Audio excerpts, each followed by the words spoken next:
Hey, how's it going, guys? Welcome to another Dota 2 video. Today I'm just going to be talking about a few heroes that I have right here. This is my little hero grid that I made based off of statistics from Dota Buff and Dota 2 Pro Tracker. In today's video, I just wanted to break down 4 heroes specifically: the Legion Commander, Queen of Pain, Drow Ranger, and Ursa, because these are the heroes that I've been picking, and I can give you anecdotal evidence on their power level and the items I've been building on these heroes and how they've been succeeding for me. This patch so far, since the patch dropped, I have climbed about 350 MMR or 300 something MMR from Divine 5 to Immortal, and I want to continue to keep climbing.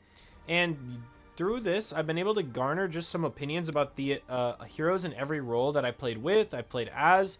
And so today's video is specifically going to cover Legion in the off lane, Queen of Pain in the mid, and then Drow and Ursa carry. I actually recorded a video talking about every single one of these heroes you see here, but the video was like an hour long. So I wanted to cut it down just a little bit and talk about 4 heroes specifically. And if you guys want me to release the footage of me talking about every single hero and the items people are buying and what Pro Tracker says is really strong in the high echelon of Immortal, let me know in the comments. I can upload just the entire raw footage, maybe a little bit edited down, and just talk about each hero. But for today's video specifically, I just want to talk about Legion Commander, Queen of Pain, Drow Ranger, and Ursa. So without further ado, let's get right into it. People don't really expect it when you have your own play style. So it's been working really well for me specifically, and I can recommend you guys to try out your own kind of playstyle of Ursa, because I learned this hero before Battle Fury was really the item to build on the hero, that people were going Vlad's Shadowblade, and that's just kind of the playstyle that I played for so long, and I feel like I'm making it work again with the new shard changes, because with Aghanim Shard, the 3 Fury swipes to enemies hit with the talent actually does so much damage. You're putting 42 times 3 damage instantly on the enemy, plus the 225 damage of Earth Shock. So 225 damage Earth Shock, you already have yourself overpowered. You put 3 Fury Swipes on them, and if they survive all 6 attacks, you put 9 Fury Swipe stacks on an enemy.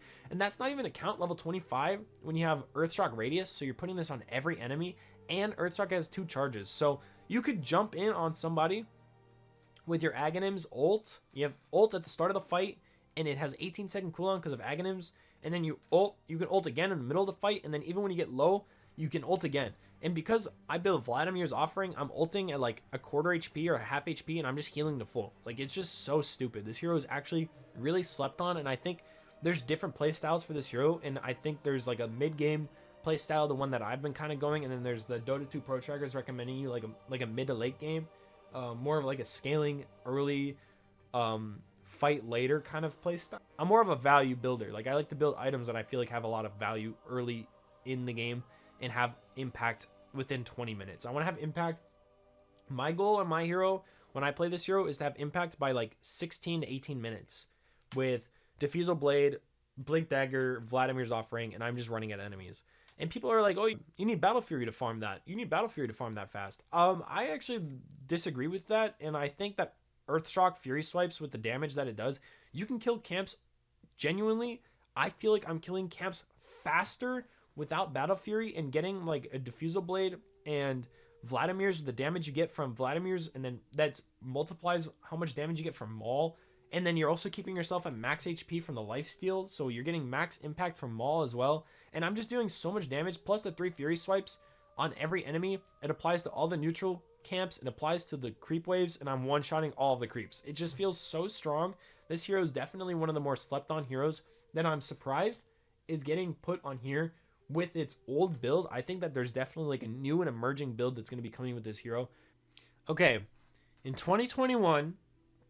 they added the shard that makes it so you get enraged for 1.5 seconds.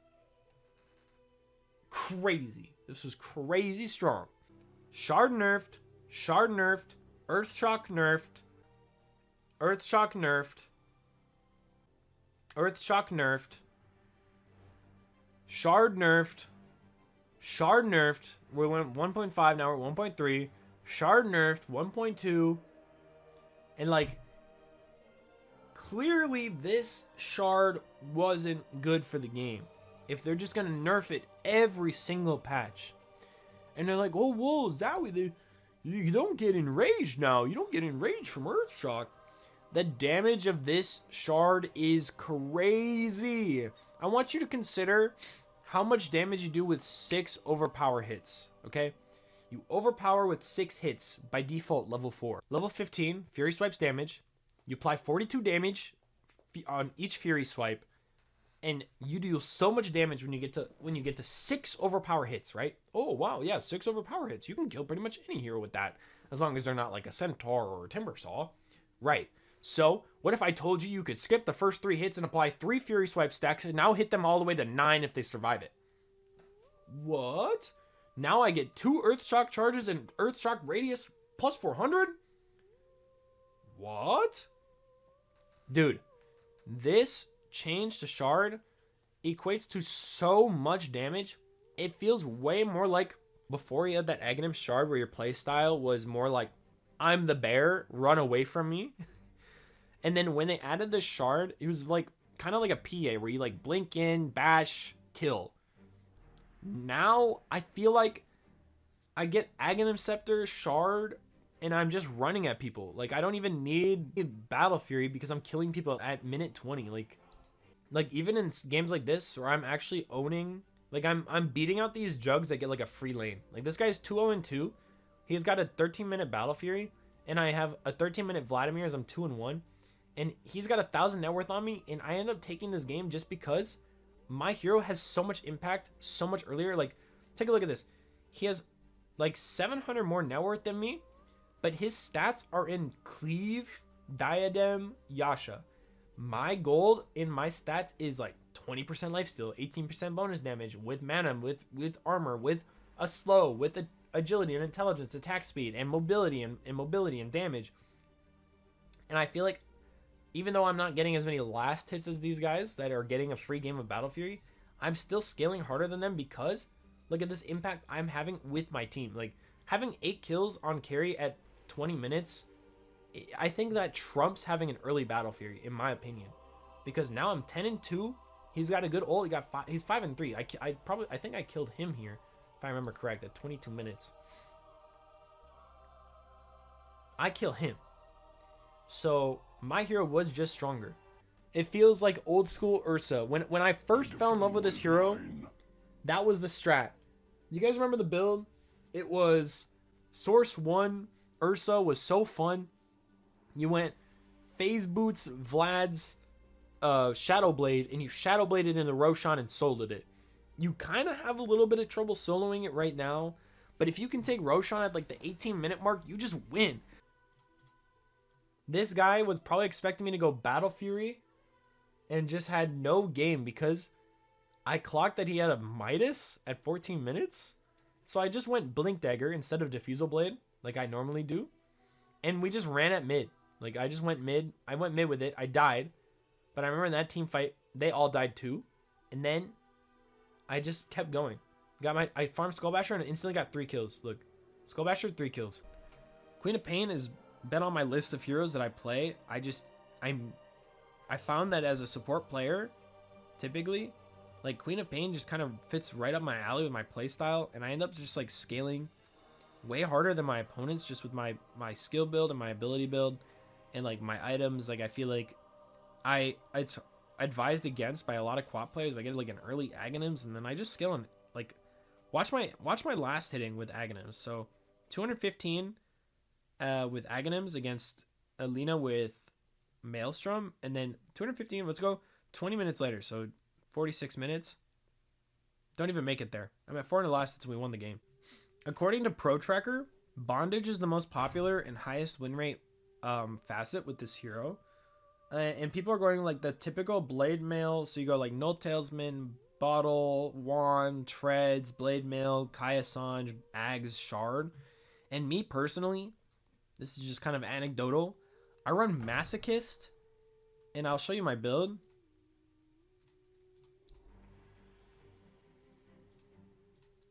This is pretty much my build to a T. I'm going Bottle, Null, usually, sometimes Wand here, Treads, Dagon, Kaya Sanj, into Aghanims. Like, this is my personal build that I've been having a lot of success with With Masochist, you just deal so much damage, it's not even funny. I kind of just play around my ultimate, so I try my best to get level 6 as quickly as possible, and you'll see I get level 6 and I instantly gank. It's my play style. Gank a lane, wait till my next ult, gank a lane, wait till my next ult, gank a lane, wait till my next ult, gank a hero. I died for that one. Gank with the ultis. Then I get my eggs, and now I'm doing a little bit less fighting and a little more farming. And you can see my last hits just exponentially increase as I'm just now getting kill after kill, scaling harder than their entire team. But that's just my personal build. I think a lot of these heroes, you get really caught up in the win rates of certain abilities. But just because something has a 42% win rate, or like, I guess that's pretty bad, but like Bondage has a 54% win rate according to Dota 2 Pro Tracker, and Masochist according to Dota 2 Pro Tracker has a 46% win rate. But me personally, I've only really used Masochist doing my Dagon build, and I have a much higher win rate than that.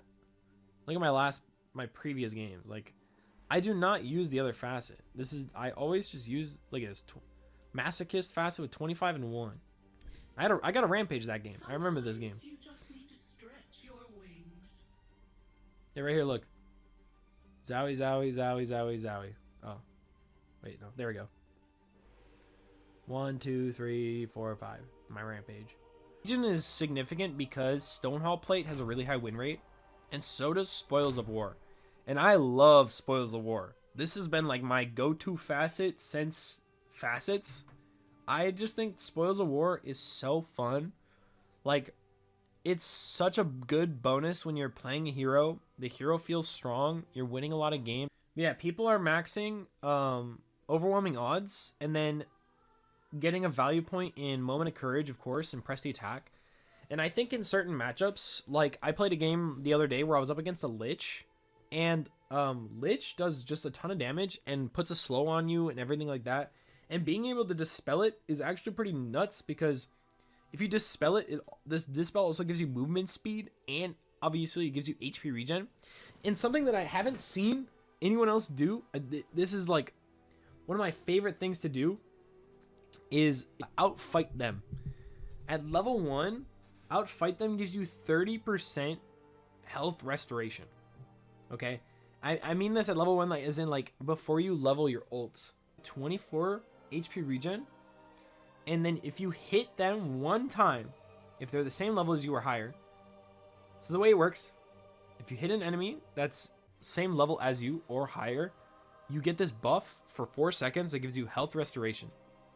So in the lane, I will strategically walk up, right click the enemy one time, get the buff, instantly press the attack myself, or I'll even press the attack press the attack, you have a 1 second window to hit them and you get the 4 full seconds of health restoration, and it like buffs the HP regen of this.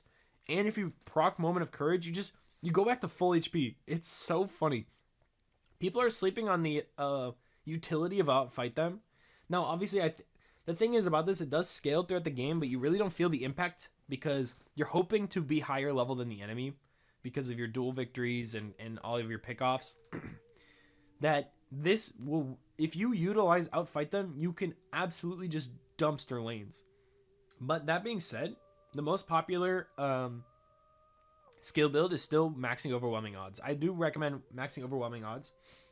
And here's the thing, is that people are starting to realize how good the press the attack talents are, especially now that you don't have to spend a point on the talent trees anymore. You don't have to spend a leveling point. So it doesn't feel nearly as bad leveling the press the attack movement speed at level 10.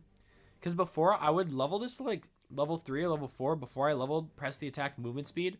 But when you get this level 4, you're also level 14. So then when you get level 15, instead of getting the press the attack movement speed, you're actually going to get the press the attack HP regen. I recommend the HP regen. The 40 plus 40 press the attack regen is crazy. You're almost effectively doubling the HP regen that this spell gives you, and you put it on allies, and all of a sudden, they're max HP. Like, You dispel an ally who got like Fiend's Gripped or Dismembered and they're like half HP, all of a sudden they're max HP. And then of course people are grabbing the AoE press the attack and then the debuff immunity on press the attack. Like press the attack just ends up being one of your best scaling spells in the late game just because of the talent tree. Because I don't think there's any other spell in the game that has 4 talents that you can level through the course of getting to level 25 for one spell. They're getting like 2 bracers and a wand, and then phase boots, blade mail, blink dagger, agonyms. Like it's just the same build you're so used to. I do recommend getting the 2 bracers in majority of your games, just because whenever you go for the duels, you're going to be the target that everybody attacks. And honestly, having the bracer impact, in your HP pool and like your HP regen, it helps with the early game. It helps with jungling. It helps with some damage. It's just good. I'll show you guys something that I've noticed in my games is that with the HP regen that you get from press the attack, I actually do think that it's valuable after agonyms to get like a Sange. That increased 16% health restoration is kind of slept on. I'm not gonna lie. I think Sange is just kind of like a good basic item. Like they had a slow. So even here, I get the slow resistance increase. I think everyone on their team has a slow except for Bane. Like all these guys, this guy Shard slows, this guy Ghost Shroud slows. It's Drow, and then Lion's mana drain, which he was targeting me with the whole game, will slow me. And I got huge Sange impact. I mean, by the time I had Sange, I already had 10 kills just because Legion's one of my most played heroes. Like I'm very, very confident on this hero. So when it comes to scaling in the late game, I have a really good concept of like what items are good. I've even gone games where I don't even go ags just because you don't even need it. I think it's a core item when you... The next hero I want to highlight is Drow Ranger, because that's my next Zawie pick. Even if like Ursa isn't the highest win rate hero on Dota 2 Pro Tracker, he is right up my alley with my playstyle. Same with Drow. And Drow is the highest win rate hero on Dota 2 Pro Tracker, but I do think that the people in my bracket or people like that I've seen playing it outside of Immortal, like high Immortal lobbies, are just missing the part that makes this hero so strong. I'll talk about Dota 2 Pro Tracker first. Dota 2 Pro Tracker recommends you sidestep, and I do see people using sidestep and having like really good games with it. Though personally, I use Vantage Point, and the build is the same regardless. You're gonna want to get 2 points in Frost Arrows, max multi-shot with a value point in Gust for the lane. Unless your lane is absolutely free, then you're just going to want to get multi-shot a little bit quicker. And you play with every single time you get like a level 6 timing. So the build is like Wand, Wraithband, Falcon Blade, Treads, and people are going Dragonlance, Yasha into Hurricane Pike. And me personally, I've been going Yasha, Sanjin Yasha, Dragonlance, Hurricane Pike, and fighting on that timing because I'm getting it about the same time. So on Dota 2 Pro Tracker, it's saying that people are getting it like 14-minute Dragonlance, 16-minute Yasha, and then in my games, I feel like I'm getting like those a little bit faster by going the opposite items first. So we'll take a look at this game. Had a pretty decent lane. It looks like this guy's 0-1, so I'm already advantaged. I've got Falcon Blade, and I got my Treads, and I go Blade of Alacrity and I gank. Like, I go for kills here. Because I get the level 6 timing on Drow right here, and I immediately just go for a fight. End up taking 2 kills for myself, getting my Yasha pretty quick, with a Windlace at the same time. And then with the Windlace, I'm able to just farm so fast and the movement speed buff. I think Drow's big disadvantage in the lane is, or like post-laning phase, is being able to make it to every creep wave. Like, you want to kill these camps.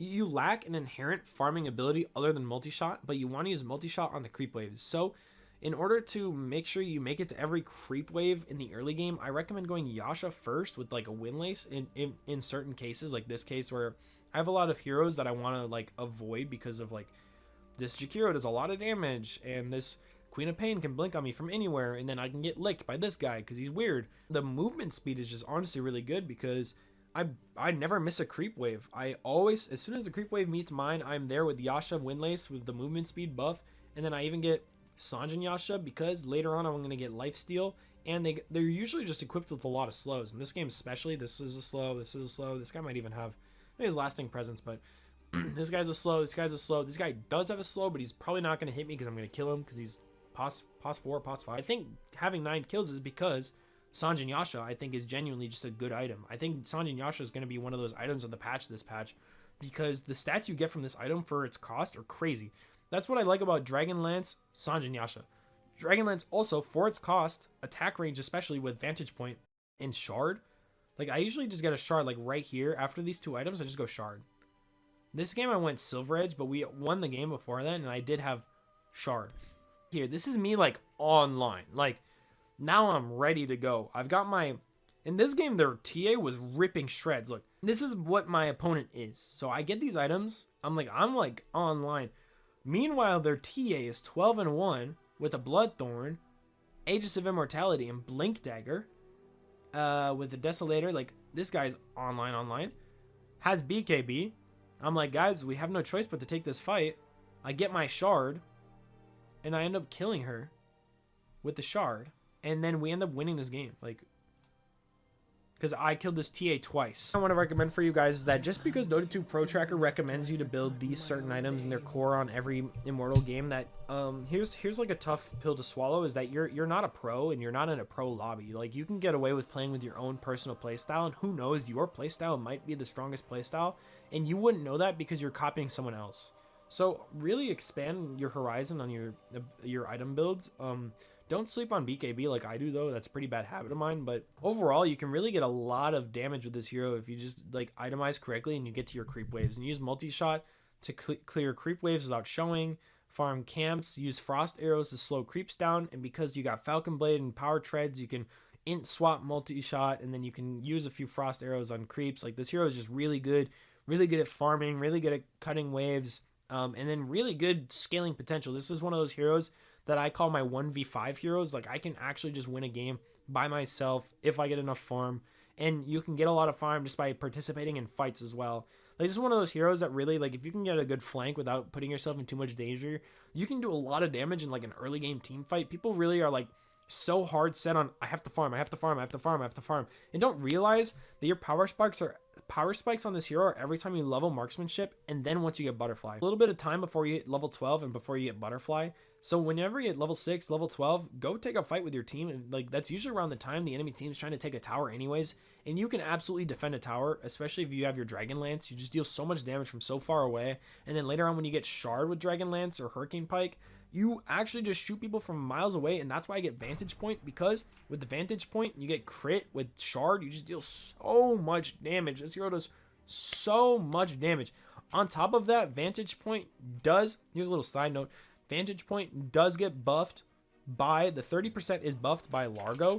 So this guy gives you additional damage on Bull Belly Blitz, which does scale with the Vantage Point. So if you have one of those guys on your team, which you probably are, this guy's picked every freaking game, that's genuine, that does scale. And then prepare for the most annoying pos 2s. Like, I feel like the meta of this game is just pick the most annoying hero possible, but anyways, that's been my meta, my 7.4 start of the meta. I guess, like, what should I call this? Thanks for watching my 7.4 first week meta breakdown and like the heroes I'm playing. So I hope you guys enjoyed the video. If you guys learned something, let me know in the comments. Thank you guys for the support on the warding video, by the way. Holy shit. I had a video break 1,000 and now it's at like 5,000 views, and I got like 75 subscribers from one night. You guys are incredible. Thank you guys so much. I hope to see you guys around in my streams. I'll be going live tonight. We're doing in-house games with me and my friends, and I really hope to see you guys there. Okay, goodbye.